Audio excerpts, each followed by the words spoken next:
ఆడవాళ్లు నుదుట మీద కుంకుమ ఎందుకు పెట్టుకుంటారో మీకు తెలుసా? ఒకరోజు పార్వతీదేవి కైలాసంలో శివుడి కోసం పువ్వులు కోస్తూ ఉంటుంది. అప్పుడు నంది వచ్చి, తల్లి, శివుడికి ప్రతిక్షణం ప్రేమ చూపించాలంటే ఏం చేయాలి అని అడుగుతాడు.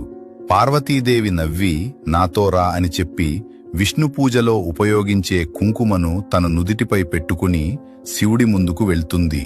ఆ కుంకుమతో ఆమె ముఖం మరింత అందంగా కనిపిస్తుంది. శివుడు పార్వతి, ఈ రోజు నుదుటి మీద కుంకుమ ఎందుకు పెట్టుకున్నావు అని అడుగుతాడు.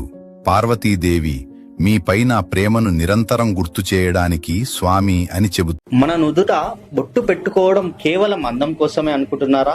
కాదు, ఇది మన ఋషులు మన బ్రెయిన్ కి ఒక స్టామినాని పెంచడానికి డిజైన్ చేసిన ఒక అద్భుతమైన బయోటెక్నాలజీ. నాడి శాస్త్రం ప్రకారం మన శరీరంలో 77,000 నాడులు ఉంటాయి. అందులో అత్యంత ముఖ్యమైనవి 3: ఈడ, పింగ్ళ మరియు సూక్ష్మ నాడి. ఈ 3 నాడులు వెన్నుముక్క నుండి పైకి వచ్చి సరిగ్గా 2 కనుబొమ్మల మధ్యలో కలుస్తాయి. దీన్నే త్రివేణి సంగమం అంటారు. ఈ 2 కనుబొమ్మల మధ్య ప్రెస్సింగ్ చేయడం వల్ల ఈ 3 నాడులు బ్యాలెన్స్ అయి మనసు ప్రశాంతంగా మారుతుంది. ఇంకా లెఫ్ట్ అండ్ రైట్ బ్రెయిన్ లో బ్యాలెన్స్ అవుతాయి. ఉంటే రంగు మాత్రమే కాదు, గంధం పెడితే మెదడుకు చల్లదనం వస్తుంది, కుంకుమ పెడితే రక్త ప్రసరణ ప్రశాంతంగా జరుగుతుంది, విభూతి పెడితే తలనొప్పి మాయమవుతాయి.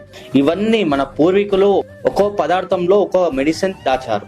కానీ దురదృష్టశాతం ఏంటంటే ఈరోజు మనం మోడర్న్ గా కనిపించడం కోసం మన నుదట ఉన్న బొట్టుని తుడిపేసుకుంటున్నాం. గుర్తుపెట్టుకోండి, మనం తుడిపేసుకుంటున్నది బొట్టును కాదు, మన ఆరోగ్యాన్ని. ఇంకా మన భారతీయ